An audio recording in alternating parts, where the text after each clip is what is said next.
참 부끄러운 얘기지만 참 수술하는 자리가 얼마나 아프든지 참 잠을 못 자니까 너무 괴롭습니다. 어제는 너무 힘들어서 막 참 부끄러워 눈물이 나는 거예요. 눈물이 나. 방법이 없으니까 답답해서 눈물 나는 거예요. 참 그러니까 누가 갑자기 스마트폰이 메신저가 딱 오더니 힘내라고 딱 그때 여호와 라파 그러면서 누가 제게 딱 그 시점에 누가 문자를 보내주시는 거예요. 참 천지 하나님이십니다. 어떻게 딱 그 적절한 시기에 그렇게 또 뭐 거리도 제법 떨어져 있는 분인데 그렇게 생각이 났는가 이렇게 치료의 하나님 그러면서 여호와 라파 한 내용을 딱 넣어가지고 목사님 건강하시고 이렇게 메신저가 왔는데 그 메신저 자체는 놀랬지만 다시 한번 천지 하나님이시다 생각을 가져봅니다. 좀 따라할까요? 맹세하지 말고 예 아니면 아니오만 하라. 다시 합니다. 맹세하지 말고 예 아니면 아니오만 하라. 맹세한다. 여러분 여러분이 했던 맹세 가운데 잊지 못할 맹세가 있습니까? 어떤 분은 보니까 어떤 전사님한테 맹세를 했는데 전사님 제가 술 한 잔이다 하면 한 잔에 100만 원씩 하겠습니다. 그러더라고요. 예. 혹시나 여러분의 장롱에는 여러분의 남편이 남겨놓은 그런 서약문이 몇 장씩 있습니까? 있으면 손 한번 들어보세요. 예. 우리는 이 맹세 한 번씩은 안 해보고 산 사람은 없을 겁니다. 내 말이 진실이라는 것이죠. 내 말이 진실이다. 또 누군가를 설득하기 위해서 했던 것이 우리 주로 맹세인데 그때 하는 말이 내 말이 틀리면 내 손에 장을 지진다. 그러면 그게 뭔지 손에 장을 지진다는 게 뭔지 그래서 네이버에 물어보니까 뭐 간장이라 하기도 하고 무슨 그게 무슨 형벌이다 하기도 하고 막 의견이 분분하더라고요. 하여튼 좀 고생하겠다.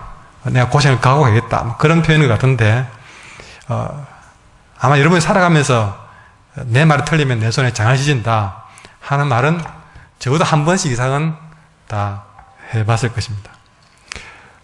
이런 우리들에게 예수님은 말씀하십니다. 33절에 보니까 헛맹세하지 말고 네 맹세한 것을 주께 지키라 했던 것을 너희가 들었지만 34절에 보면 나는 너에게 이르노니 자 지난주에도 말씀드렸지만 나는 너에게 이르노니 그러니까 이 모든 말에 대해서 주님은 뭐라고 말씀하시는가 그게 더 중요하다는 것이죠. 뭐라고 말씀했습니까? 도무지 맹세하지 말라 그랬습니다. 이게 도무지라는 말을 넣고 있다는 사실을 우리는 주목해야 됩니다. 맹세를 밥 먹듯이 하고 살아왔던 우리들에게 하시는 말씀이 도무지 맹세하지 말라. 제일 먼저 여러분 33절에 보시면 어떤 맹세가 있습니까? 헛맹세하지 말라 그랬습니다. 헛맹세하지 말라. 헛맹세가 뭔가 하는 생각을 하게 됩니다. 사전을 보니까 이렇게 표현했습니다. 아무런 뜻이 없이 했던 다짐. 지나가는 말로 했던 다짐들. 그냥 했던 말. 지키지 못할 것을 거짓으로 다짐한 것. 한마디로 헛맹세는 다르게 말하면요. 거짓맹세입니다. 거짓맹세가 헛맹세라는 것이죠. 그러면 정리해보면 거짓맹세하지 말라는 것이죠. 거짓말하지 마라. 여러분 그런 경우 없는가요? 괜히 어떤 뭐 관심을 끌기 위해서, 다른 사람에게 뭔가 관심을 끌기 위해서 무단히 하는 말이 내 다음에 옷 사줄게, 내 백 하나 사줄게, 밥 한 끼 낼게. 때로는 상황이 좀 당장 어떤 그 잠깐 어떤 불편한 것을 피하기 위해서 둘러댄다고 한 말이 다음에 내가 밥 사줄게, 그런 얘기. 여러분, 그런 경우 없는가요? 헌맹세입니다. 가장 대표적인 헌맹세라고 하면 선거철에 듣게 되는 선거 공약이죠. 정치인들의 이 선거 공약 대부분이 헌맹세입니다. 자녀를 키우는 부모들 얼마나 헌맹세 많이 하는지 모릅니다. 야야, 니 몇 점 따오면 뭐 해줄게. 예. 니 뭐 하면 뭐 해줄게. 집에서 얼마나 부모는 자녀들에게 헌맹세 많이 하는지 우리 아이들 앉아있는 물어볼까요? 몇 번 다 어떤 얘기만 하는지. 저도 몇 번 해봤습니다. 근데 대표적인 헌맹세는요, 부부지간에 합니다. 부부지간에 결혼하기 전에 그 사람의 마음을 얻기 위해서, 아니면 선을 보는 자리거나 프로포즈 할 때에 혹시나 똑같은 말을 한 분이 있으면 또 목사님이 어찌 누가 또 이야기 해줬나, 당신이 그 얘기 해줬나, 그럴 분 있을까 싶어서 말하는, 끝나는데요, 분명히 이런 말 한 사람이 한두 명 있을 것 같아요. 제가 볼 때는 4명쯤 될 것 같아요. 어떻게 말하느냐, 나는 절대로 당신 눈에 눈물 흘릴 일을 안 해주겠다. 한 10대분이 우는 거 보니까 10대분이 한 것 같다고. 웃는 분은 아마 가능성이 많습니다. 그분의 남편이. 근데 그렇게 맹세하는 사람 치고 진짜 눈물 흘릴 일이 없게 하신 분 있으면 손 들어보십시오. 없네. 헌맹세다, 헌맹세. 여러분, 헌맹세 속아서 결혼하신 분입니다. 예. 그런 헌맹세 하지 말라 그럽니다. 우리 한길교회 이제 청년들하고 우리 학생들은 그런 헌맹세도 하지 말고 그런 맹세 쏙지도 마세요. 우리 학생들 쏙지 맙시다. 시작.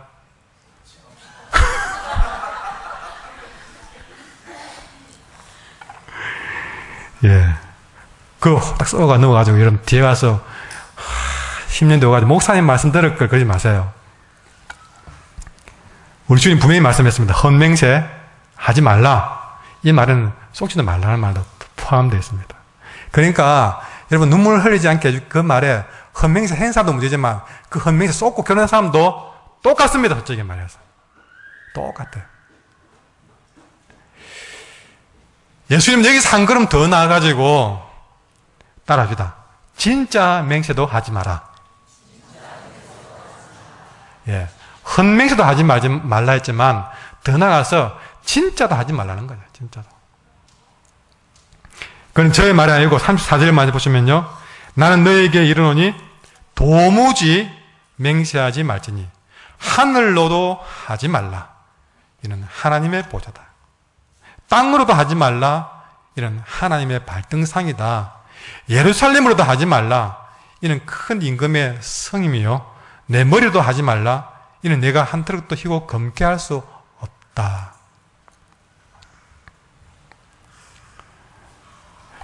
하나님을 모르는 사람이야 이런저런 말로 헌맹세를 할 수 있다고 우리가 합시다. 믿는 사람들은요, 주로 어떻게 하느냐, 하나님의 이름을 걸고 맹세할 때 했습니다. 믿는답시고요. 믿는답시고 하나님께 맹세를 합니다. 심지어 성경에 손을 얹고 맹세합니다. 믿는 사람들이 하는 행동이에요. 그러면 하나님 이름으로 했으니까, 하나님께 했으니까, 성경에 손을 얹고 했으니까 그 맹세는 거룩하냐? 오히려 예수님은 더 큰 소리로 아니다! 도무지 그런 맹세 좀 하지 마라. 한번 따라합시다. 헌맹세보다 더 위험한 것이 하나님께 하는 맹세입니다. 우리는 아무 겁도 없이 생각 없이 하나님 이름 걸면 좀 대단한 걸로 생각을 하고 좀 더 경건한 것처럼 생각하고 좀 믿음 있는 것처럼 생각하고 하나님 이름 걸고 여러분이 맹세했을지 모르지만 여러분 아까 말했지만 평생 호강시켜 주겠다. 그런 여러분 반쯤은 안 지켜줄 줄 알고 여러분 쏘가 넘어가는 체결도 합니다. 그러나 하나님께 맹세하고 하나님 이름 걸고 하는 맹세는요 꼭 그때는 또 정색을 하면서 하거든요. 정색하면서 나를 믿으라는 거예요. 나를 좀 정말 믿어달라 그러면서 하는 말이 주로 하나님 이름 걸고 맹세하는 것이죠. 그러니까 이 하나님 이름 걸고 하는 진짜 맹세는 헌맹세에 비해서 여러분 그렇게 보는 것 같지만 오히려 그걸 통해서 내가 믿음이 더 좋은 것처럼 보이려고 하고 상대방에게 더 신뢰를 주려고 했던 거기 때문에 그렇게 해서 어쨌든 상대방을 더 속이려고 한 거기 때문에 헌맹세보다 더 나쁜 것이라는 것입니다. 성경의 인물 가운데에서 맹세에 관한 인물이 있어서 소개를 합니다. 사사기 11장에 나오는 입다라는 사사인데요. 이 입다는 그 당시 이스라엘이 암몬 공격을 받아서 나라가 멸망당할 위기에 놓여 있는 상황에서 입다가 사사가 되었습니다. 그런데 이 입다는 그가 사사가 되어서 나라의 위기를 이제 극복해야 될 그런 중대한 상황 가운데 이 거대한 암몬과의 싸움에서 어떻게 이기느냐 대책이 없는 겁니다. 그때 하나님께 서원을 합니다.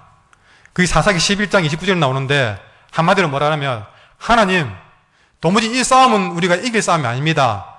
그래서 하나님이 이 전쟁에서 이기게만 해준다면 이 전쟁을 승리만 주신다면 집에 돌아갈 때에 누든지 제일 먼저 내를 맞이해 준 사람을 번제물로 바치겠습니다. 이런 말을 하게 됩니다. 이런 번제물은요 뭐냐면 제단에다가 제물을 죽여 각을 떠서 불태우는 거 말합니다. 그러니까 전쟁에 이기게 된다면 집에 돌아갈 때 내를 제일 먼저 만나는 사람을 하나님께 제물로 드리겠다는 것이죠. 그래 해라고 시킨 것도 아닌데 입다는 하나님께 그렇게 서운한 겁니다. 뭐 때문에 그랬을까요? 한마디로 말하면 전쟁에 이기고 싶은 거예요. 이길 자신은 없는데 어쨌든 하나님께 도움을 청해서 이기고 싶으니까 뭐라도 흥정을 하다 보니까 그 흥정을 한 겁니다. 그것이 입다의 맹세입니다. 놀랍게도 하나님께서 이 암몬과의 전쟁에서 암몬의 26개의 성을 취하며 승리케 만들었습니다. 대성을 하게 한 것입니다. 전쟁의 승리에 취해서 봐라 내가 입다다 하고 어깨에 힘을 주고 승리에 취해서 집으로 돌아갑니다. 그때까지는 아무 생각도 하지 못하고 돌아가는데 마침 집으로 돌아가는데 그 집에서 이 입다를 가장 기쁘게 제일 먼저 달려와서 맞아주는 사람이 누구냐? 11장 34절에 보니까 그는 다름 아닌 입다가 가장 사랑하는 하나밖에 없는 외동딸이 소고를 치며 춤을 추면서 아빠가 승리가 나왔다고 이 딸이 너무너무 기뻐서 춤을 추고 나온 거예요. 그 딸이 춤추고 나오는 모습을 보는 순간 입다는 정신이 차려지면서 자기 옷을 찢으며 울부짖습니다. 왜요? 자기가 했던 맹세 때문에. 내가 승리하고 집에 돌아올 때 나를 제일 먼저 맞이하는 사람을 제물로 불태워 바치겠다고 했던 그 맹세가 다름 아닌 자기의 외동딸이었다.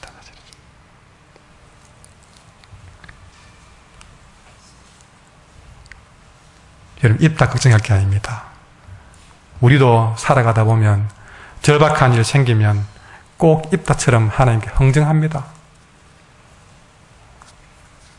사업이 안 될 때 맹세합니다.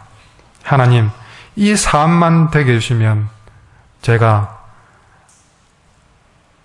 건축하겠습니다. 그 수익금으로 건축하겠습니다.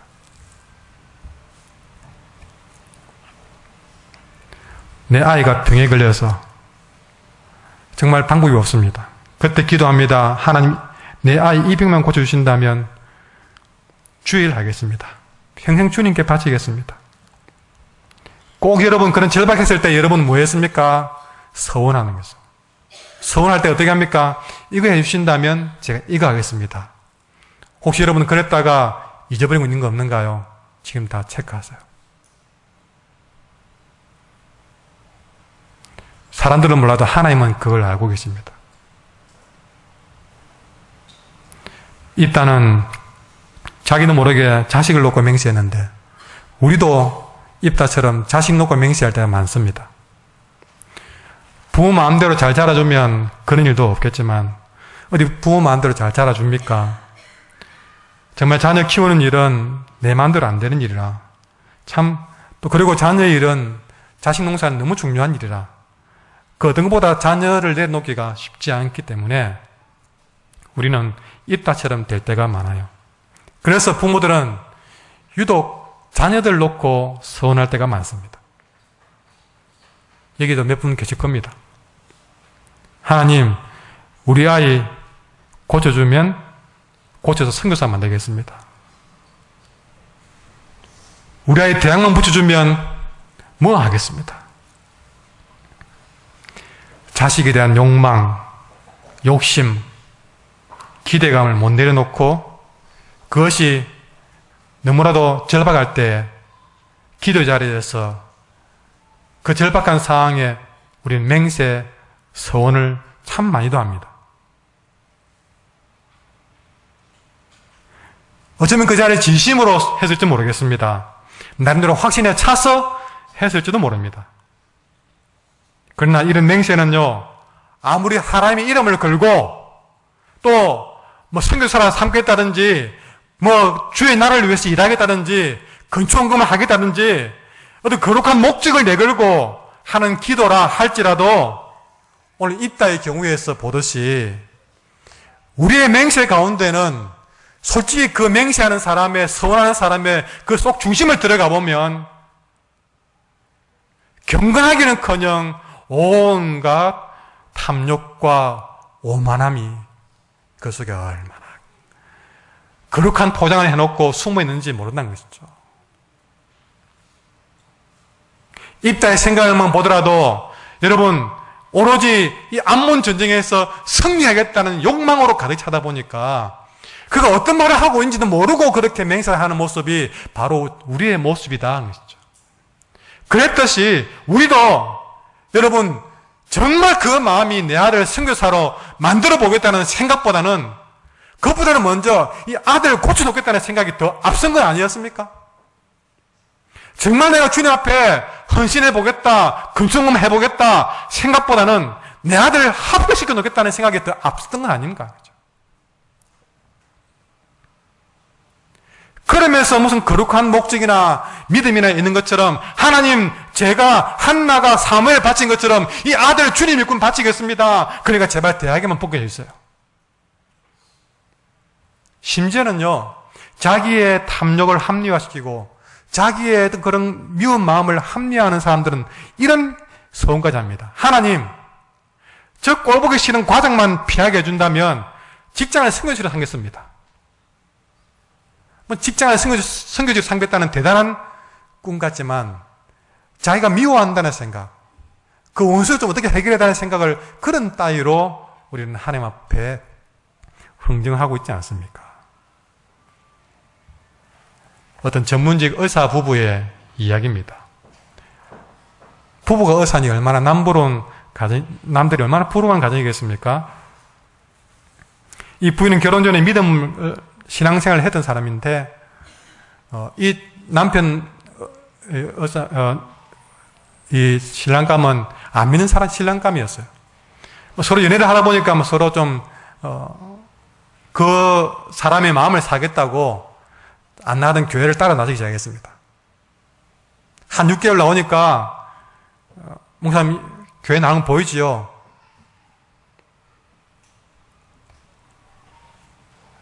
잘 믿겠지 생각해서 결혼을 했습니다.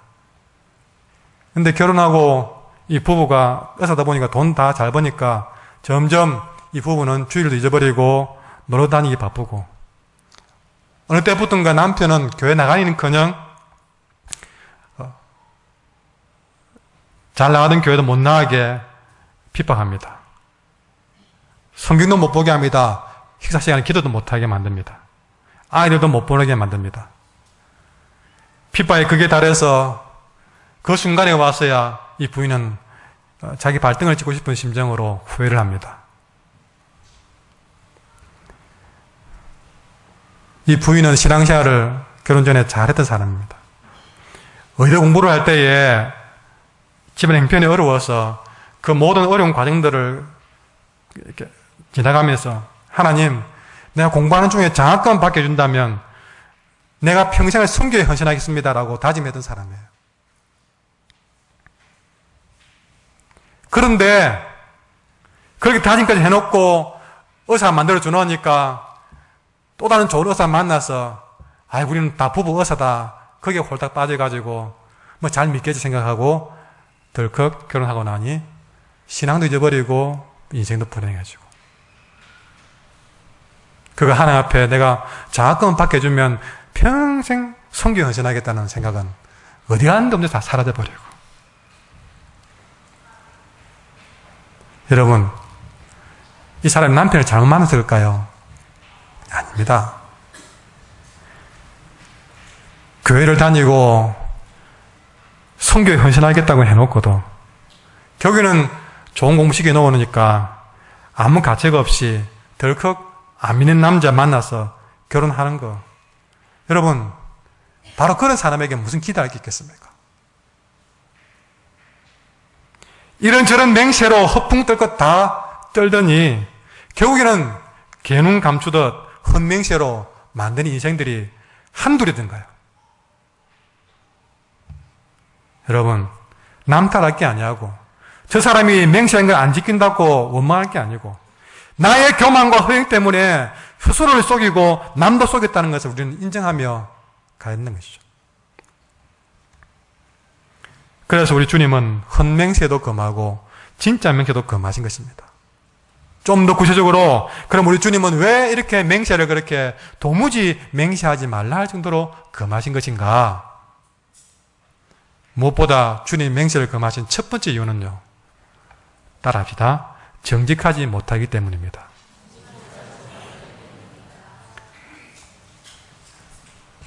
여러분, 맹세한다, 맹세를 할 때 생각해 보십시오. 왜 무다히 맹세를 합니까? 맹세를 해야 될 필요를 느낀다는 것은요, 상대방이 나를 믿지 못하기 때문에 맹세하는 겁니다. 자신의 진실성이 의심받고 있기 때문에 맹세하는 겁니다. 내가 이 틀리면 손에 장을 치진다. 괜히 그럽니까? 이 사람이 내 말 안 믿어주니까 그러는 거예요. 여러분, 우리는 맹세 없이도 사람들에게 신뢰받을 수 있는 삶을 살아야 될 사람들입니다. 평생 맹세 안 해도 될 사람이 되어야 된단 말이죠.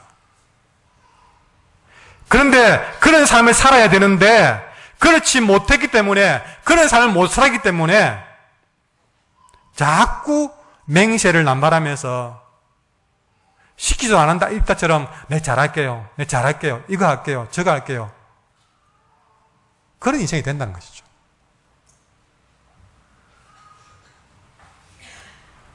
다시 말하지만 내가 정직하다면 맹세 필요 없습니다. 내가 정직하다는 것을 믿어준다면 맹세할 필요가 없습니다. 그래서 헛맹세든 진짜 맹세든 정직하지 못하기 때문에 맹세를 금하는 것입니다. 다시 말해서 맹세하기 전에 먼저 정직해라는 말씀입니다. 100가지 맹세보다 한 가지 정직한 게 더 필요하다는 얘기죠. 우리가 정직해야 될 이유는 분명합니다. 따라합시다. 우리는 예수님을 믿기 때문입니다. 우리가 정직해야 될 이유는 예수를 믿기 때문에 그렇습니다. 자, 그런 의미에서 로마서 7장을 한번 찾아보겠습니다. 한번 성경책을 여러분 직접 찾아보시기 바랍니다. 로마서 7장. 아니요, 8장. 8장. 로마서 8장 28절.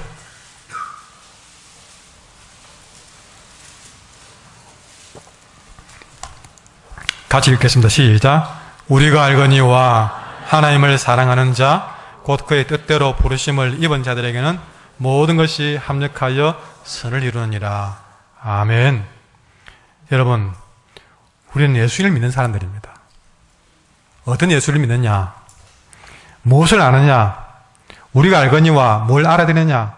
하나님을 사랑하는 자, 그의 뜻대로 부르심을 입은 자들에게는 모든 것이 합력해서 선을 이룬다는 것을 우리 믿어야 되는 것이죠. 내가 지금 고난 가운데 있어도 하나님이 이 모든 것을 합력해서 선을 이루는 분인 줄 믿으면 된다는 것이죠. 더 나아가서 31절, 32절 같이 읽겠습니다. 시작. 자기 아들을 아끼지 아니하시고, 같이 읽겠습니다. 시작. 자기 아들을 아끼지 아니하시고 우리 모든 사람을 위하여 내주신 이가 어찌 그 아들과 함께 모든 것을 우리에게 주시지 아니하겠느냐. 누가 능히 하나님께서 택하신 자들을 고발하리요. 어렵다 하신 이는 하나님이시니. 아멘. 여러분 31절부터 32절, 33절 보시면 우리가 믿는 예수님 어떤 분이십니까? 여러분 만일 하나님이 우리를 위하시면 누가 우리를 대적하려? 자기 아들을 아끼지 않고 우리 모든 사람을 위하여 내주신 그분이 어찌 그 아들과 함께 모든 우리에게 주지 않겠느냐? 이런 믿음이 있으면 불안할 게 뭐가 있겠습니까? 지금 내 아이가 지금 아픈들, 좀 대학 들어가는 게 좀 어렵다 한들 불안할 게 뭐가 있겠습니까? 한 번 더 읽겠습니다. 8장 38절 39절 가지겠습니다. 시작. 내가 확신하노니 사망이나 생명이나 천사들이나 권세자들이나 현재일이나 장래일이나 능력이나 높음이나 깊음이나 다른 어떤 피조물이라도 우리를 우리 주 그리스도 예수 안에 있는 하나님의 사랑에서 끊을 수 없으리라. 그 어떤 것도 하나님의 사랑에서 끊을 수 없다는 것을 우리가 믿는다면 불안할 게 뭐겠습니까? 우리가 이런 예수님을 믿는다면, 이런 예수님을 안다면, 이런 예수님에 대해서 확신을 한다면, 무엇보다 우리가 이런 예수님을 따르는 제자라면 한 가지, 여러분 정직하게 사는 길밖에 더 어디 있겠는 것이죠. 이런 예수를 믿으면서 거짓말하며 살 이유가 어딨냐 하겠습니다. 물론 정직하게 사는 것이 이 세상 속에서는 어리석은 삶일지 모릅니다. 그러나 우리 주님도 끝까지 정직한 길을 가지기 때문에 우리도 정직한 길을 가야 하는 것이죠. 이미 지지난주에 말씀드렸습니다. 마태복음 5장 13절 말씀 통해서 우리는 세상을 만나게 하라고 보내신 세상의 소금입니다. 우리는 어두운 세상을 밝히라고 보낸 세상의 빛입니다. 그래서 우리는 세상을 위한 소금이 되어야 되고 빛이 되어야 됩니다. 그러면 그걸 통해서 세상이 우리의 착한 행실을 보고 하늘에 계신 하나님께 영광 돌리게 되는 겁니다. 다른 길이 없다는 것이죠. 그러면 우리가 어떻게 해야 빛이 되고 소금으로 착한 행실을 가질 수 있느냐? 오늘 우리에게 주신 말씀을 통해서 해답을 본다면요, 맹세하지 않아도 될 만큼 정직하게 살면 된다는 것입니다. 그게 우리가 세상의 빛으로 소금으로 사는 길이고, 그걸 통해서 우리는 하나님께 영광 돌리는 삶을 살 수 있다는 겁니다. 나는 그래 못할지 몰라도 예수님은 그렇게 하시는 분이라고 믿어야 되는 것이죠. 그래서 바울은 말합니다. 에베소서 4장 25절에 보니까 그런저 거짓을 버리고 각각 이웃으로 더불어 참된 것을 말하라고 부탁합니다. 시편 51편에 다윗은 고백하기로 보소서 주께서는 중심이 진실함을 원하시오니 그렇습니다. 우리 주님이 지금 원하시는 것은 그 중심이, 우리의 마음이 정직하기를 원한다는 사실이죠. 하나님은 거짓말을 아주 싫어하십니다. 시편 5편 6절에 보니까 거짓말하는 자를 멸망시키시리로다. 여호와께서는 피 흘리기를 즐기는 자와 속이는 자를 싫어하신다고 말했습니다. 하나님은 거짓말을 심각한 죄로 여기십니다. 왜냐? 거짓말하는 사람은요, 사탄의 종로로 타고 오기 때문에 그렇습니다. 적어도 내가 거짓말하는 그 순간, 헛맹세하고 있는 그 순간, 여러분은 사탄의 종노릇을 하고 있는 것이기 때문에. 요한복음 8장 34절에 보니까 너희는 너희 아비 마귀에게서 났으니 너희 아비 욕심대로 너희도 행하고자 하느니라. 그는 처음부터 살인자요 진리가 그 속에 없으므로 진리에 서지 못하고 거짓을 말할 때마다 제 것으로 말하나니 이는 그가 거짓말쟁이요 거짓의 아비가 되었습니다. 내가 적어도 거짓말하는 순간, 적어도 우리가 사람 앞에 잘 보이려고 헛맹세하는 순간 여러분은 사탄을 아비로 모시는 사탄의 종로로 타고 있는 겁니다. 어떤 유명한 신학자가 이런 말을 했습니다. 거짓말에 대해서 이런 말을 남겼는데요. 우리가 직장 상사에 대해서 직장 상사에게 호감을 사기 위해서 아첨을 합니다. 아이고 부장님 너무나 멋지네요. 우리는 그것을 삶의 지혜라고 생각하고 삶의 유난류라고 생각합니다. 우리는 그렇게 생각합니다. 그러나 하나님은 그 거짓말이다라고 얘기합니다. 우리는 사람들에게 칭찬을 얻기 위해서 과장을 합니다. 우리는 그것을 아주 극적인 효과라고 우리는 자랑합니다. 그러나 하나님은 그거는 거짓말이다라고 얘기합니다. 우리는 사람들에게 존경받기 위해서 갚을 수 없는 빚을 지고 분에 넘치는 집에 삽니다. 우리는 그것을 성공이라고 합니다. 그러나 하나님은 거짓된 삶이라고 얘기합니다. 우리는 나도 모르게 거짓을 우리 생활에서 얼마나 쉽게 용납하고 있는지 모릅니다.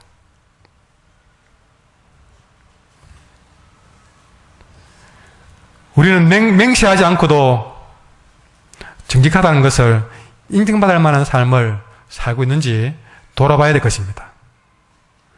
우리의 삶 자체가 맹세 안 해도 충분히 정직하다는 것을 인정받을 만한 삶을 산다면 바로 그것이 소금이 되고 빛이 되어서 여러분 진정 하나님 쓰시는 귀한 일꾼이 될 줄 믿습니다. 100번 맹세하기보다 한 번 더 정직합시다. 두 번째, 우리는 맹세하지 말고 따라합시오. 예 아니면 아니요라고 말하십시오.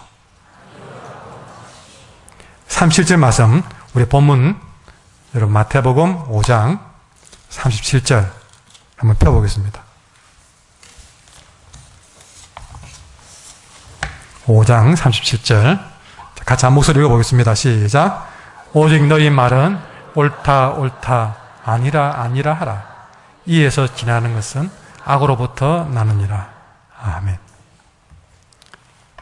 여러분 살다가 내 삶에서 이게 틀리면 내 손에 장을 지라고 해야 될 만큼 어떤 맹세를 해야 될 순간이 찾아올 수 있습니다.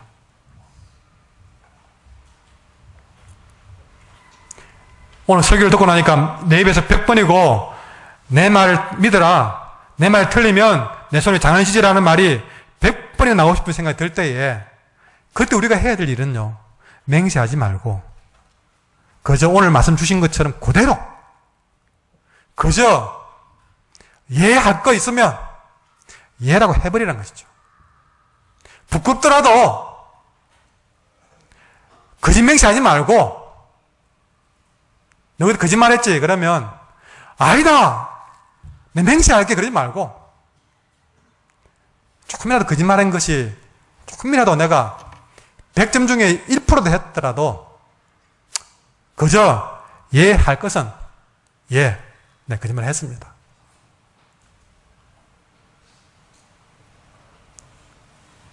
아니요 할 것이 있으면 아니요라고만 말하면 된다는 것이죠. 예해야 될 것은 예해버리고 아니요 할 것은 아니요만 하라는 것이죠. 그 이상의 말은 모두 다 뭐라고 했습니까? 악으로부터 나온다는 것이죠. 왜 그러냐? 36절에 보십시오. 네 머리로도 하지 말라. 머리 걸고 맹세하지 말라. 왜? 이는 네가 한 터럭도 네 머리를 검게 할 수 없다. 우리는 내 머리들 하나도 희게 할 수 없는, 검게 할 수 없는 그런 존재라는 사실이죠. 내 머리들 하나도 내 마음대로 못하는 사람이 뭘 맹세하느냐 그 말이죠. 그것보다는 예할 일 있으면 예해버리고 아니요 할 것 있으면 아니요 하는 것이 제리다. 다시 말하자면 우리는 머리들 하나도 희게 할 수 없는, 검게도 할 수 없는 존재입니다. 그러면 당장에 염색하죠. 염색은 잠시 눈가림밖에 더 안 됩니까? 뿌리에서부터 올라오는 본래 색깔은 감출 수가 없습니다. 염색도. 머리들 하나도 마음대로 못하면서 무슨 장담을 하고 무슨 맹세를 하느냐 하겠습니다. 오늘 주신 말씀처럼 나는 머리 한 가락도 마음대로 할 수 없는 존재라는 사실을 우리가 알기에 우리가 정말 잘할 수 있을 것 같지만 결단코 내일 일을 모르는 존재이기 때문에 그 어떤 것도 내가 맹세한 것조차도 지켜낼 수 없기 때문에 우리는 맹세를 해서는 안 된다는 것입니다. 그래서 우리가 할 수 있는 일이라는 것은 그저 이건 예할 일이다. 예. 이건 아니요 할 일이다. 아니요만 하면 되는 겁니다. 그렇게 우리가 그 상황에서 맹세보다는 솔직하게 단순하게 예, 아니요만 하면 되는데 꼭 거기서 한 걸음 더 나가지고 내가 맹세하는데 내 말이 맞아. 맹세하는데 나는 정말 아니야. 그렇게 말하기 시작하는 순간부터 거짓말이 시작되고 나도 속이고 너도 속이고 우리 모두를 속이는 거짓말쟁이가 되는 겁니다. 그러나 이 세상 말 중에서 이 예, 아니요란 말도 쉬운 것도 참 어렵습니다. 그리 말하고 사기가 어렵다는 거죠. 누가 나를 대놓고 비판하는데 예, 옳습니다. 지적해 주셔서 고맙습니다. 그 말이 어떻게 입에 잘 나오겠습니까? 안 됩니다. 나 그런 못난 놈입니다. 말이 안 나와집니다. 예라는 말이 안 나와져요. 너무 탐나는 게 내 앞에서 어른거리는데 아니요.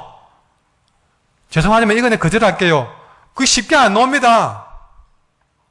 여러분 내가 오늘 여러분 교회 오는데 누가 문 앞에 서가지고 1억 줄 테니까 오늘 하루만 쉬세요 그러면 여러분 1억 받고 아이고 아니요 하고 탁 이러면 1억 탁 치고 그냥 나는 주의를 지키겠습니다 하고 그렇게 여러분 쉽게 되겠습니까?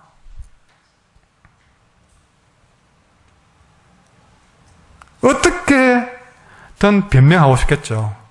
예, 아니요로 끝내기가 쉽지 않다는 거죠.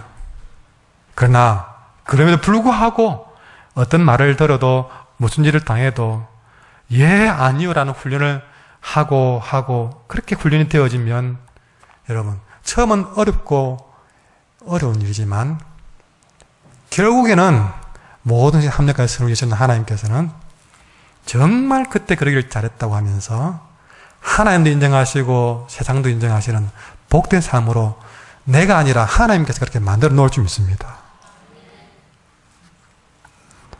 살다 보면 입다처럼 아이고 우리가 맹세를 많이 했는데 그러면 입다처럼 맹세를 잘못했다고 생각이 들었을 때 여러분 이 입다는 자기 딸이 태어났을 때에 내가 왜 그런 맹세를 했을까 아마 자기 입을 찢고 싶었을 것입니다.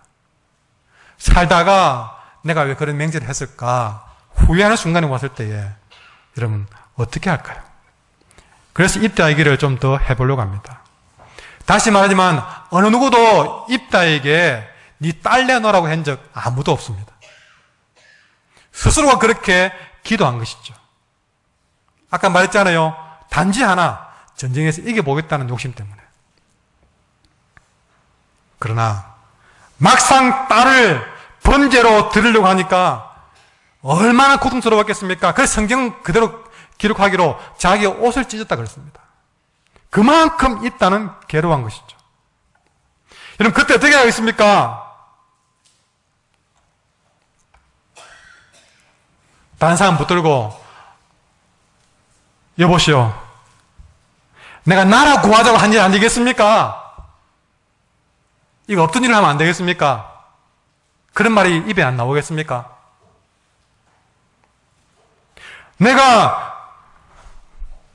이 나라 한번 구하겠다고 딸을 죽인다는 게 말이 됩니까? 여러분 좀 내 사정 좀 봐주세요. 아마 저는 그렇게 했을 것 같아요. 여러분도 내가 딸 바치는 거는 반대하지요? 여러분 앞에 가면 같은 마음이겠죠? 어떻게 딸을 살고 싶은 마음이 간절해질 것입니다. 여러분, 우리도 입다처럼 그 맹세를 지키기 어려운 순간에 이런저런 변명이 막 생각이 날 거예요. 그때는 그렇게 했지만 지금 상황이 안 되니까 이렇다고 저렇다고 우리는 변명이 될 겁니다. 그래서 여러분 어떻게 합니까? 자, 누가 잘 못했어요. 근데 우리는 그런 순간에 그래, 내가 잘못했다 인정한다. 그럼 어떻게 합니까? 말은 한마디로 내가 잘못했다 인정해놓고 한마디 해놓고 변명은 1시간 더 합니다. 이래서 저런 변명 저런 변명.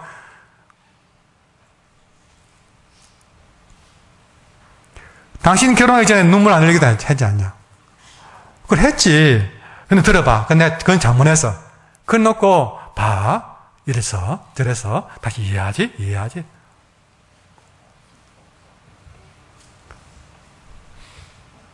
여러분 그런 상황일 때 오늘 대답은 뭡니까? 정말 그렇게 내저를 깨달을 때에 역시 그 순간도 이런저런 변명하지 말고 예, 아니요만 해라는 것입니다. 예, 아니요만 해라. 다시 말하지만 37절에 오직 너희 말은 옳다 아니라 하라. 거기서부터 자꾸 변명하기 시작하면 악으로부터 나느니라. 그러니까 내 남편이 거짓말 맹세해가지고 날 속여 결혼했다 할지라도 그것 가지고 주님 하시는 말은 뭡니까? 펄펄 뛰지 말란 거죠. 모두가 내가 살아온 삶의 결론이다. 다 받아들이고 그 현실을 받아들이고 아니요만 하라는 것이죠. 남편의 헌맹세에 속아 넘어갔다고 분노하십니까? 아니요. 그 남편의 헌맹세 앞에서 우리 내 자신을 봐야 됩니다. 왜? 내가 그 헌맹세를 믿을 만큼 솔직히 자기 사랑이 얼마나 강했는지 내 실체를 거기서 그걸 보듯이 보는 겁니다. 그 남편의 잘못만 있는 게 아니라 내 잘못도 손뼉 마주치듯이 똑같이 있다는 것이죠. 내가 그 사람 그렇게 만날 만한 이유가 내게 있다는 것이죠. 내 삶의 결론이 바로 이거다는 것입니다.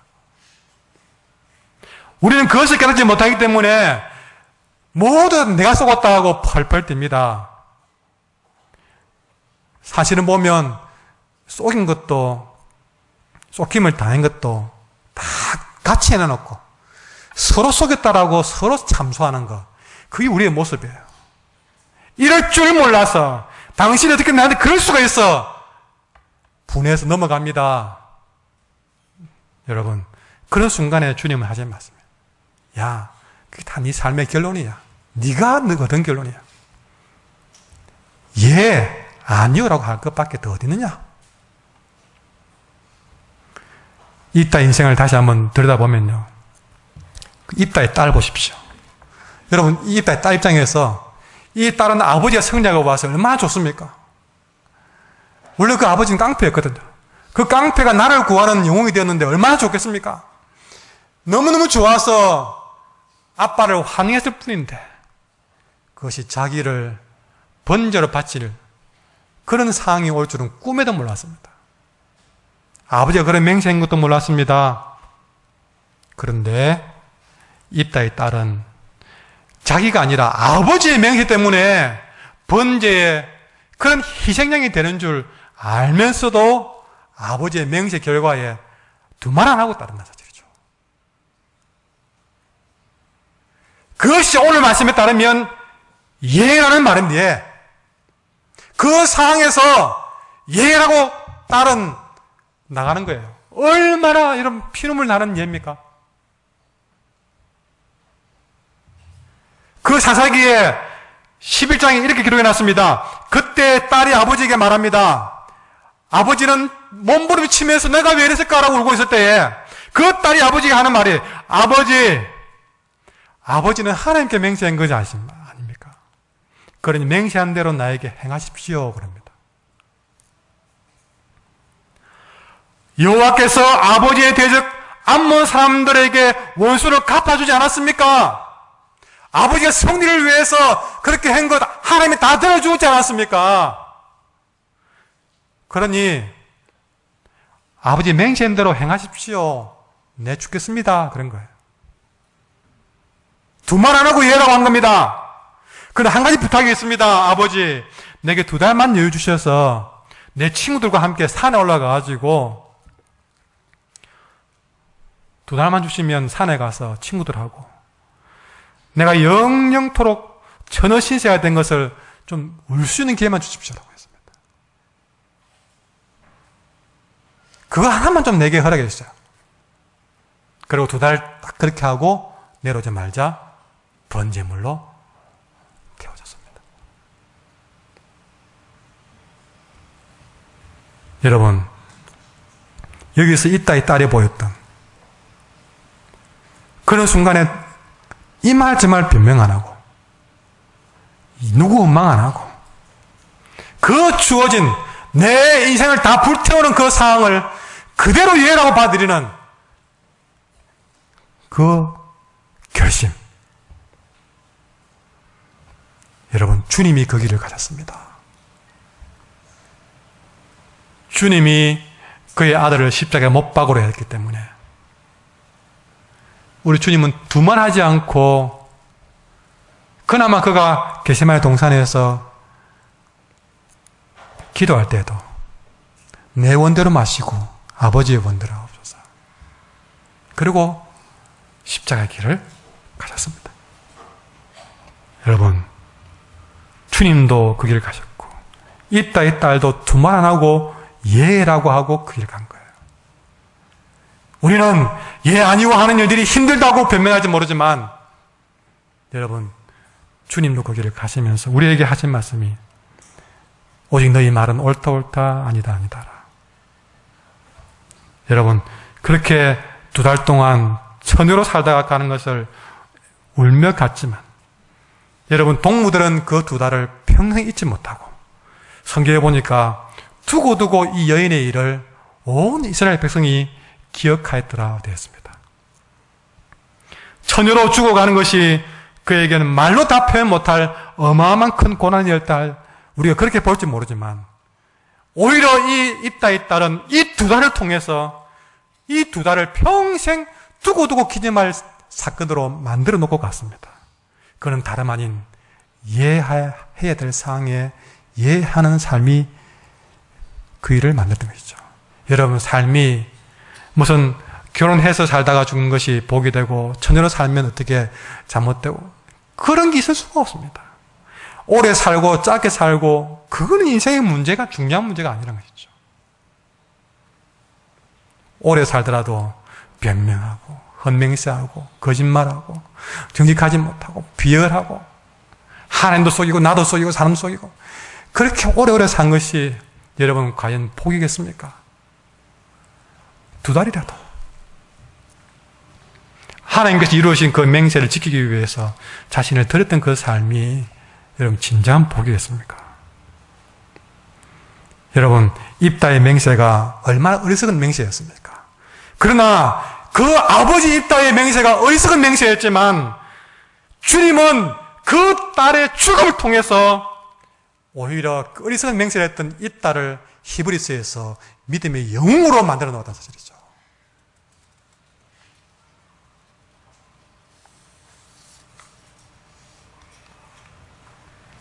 놀랍게도 히브리서 11장에 보니까 믿음의 인물에 이 딸 이름이 올라가 있습니다. 이 딸 한 사람의 삶으로 어떻게 이렇게 알겠습니까? 그 딸이 예라고 함으로써 그 어리석은 아빠의 맹세를 복으로 만들어 놓았습니다. 우리도 이런저런 맹세로 인생을 메꾸고 가는 인생이 아니라 그저 예할 것은 예하면서 아니요 할 것은 아니요 하면서 그 다음에 하나님께 인생을 맡기고 산다면 다시 한번 여러분 로마서 8장 32절 말씀을 보겠습니다. 그렇게만 우리가 살아간다면 다시 말하지만 그저 예할 것은 예하면서 담대하게 아니요 것은 아니라고 하면서 하나님께 내 인생을 맡기고 산다면 로마서 8장 32절 큰 소리로 읽겠습니다. 시작. 아끼지 아니하시고 우리 모든 사람을 위하여 내주신 이가 어찌 그 아들과 함께 모든 것을 우리에게 주시지 않겠느냐. 내가 진실하게만 한다면 하나님은 책임지시고 우리 모든 삶을 선하게 이루어 가십니다. 이런 우리의 삶이 되기를 간절히 소망합니다. 기도하겠습니다. 하나님 아버지,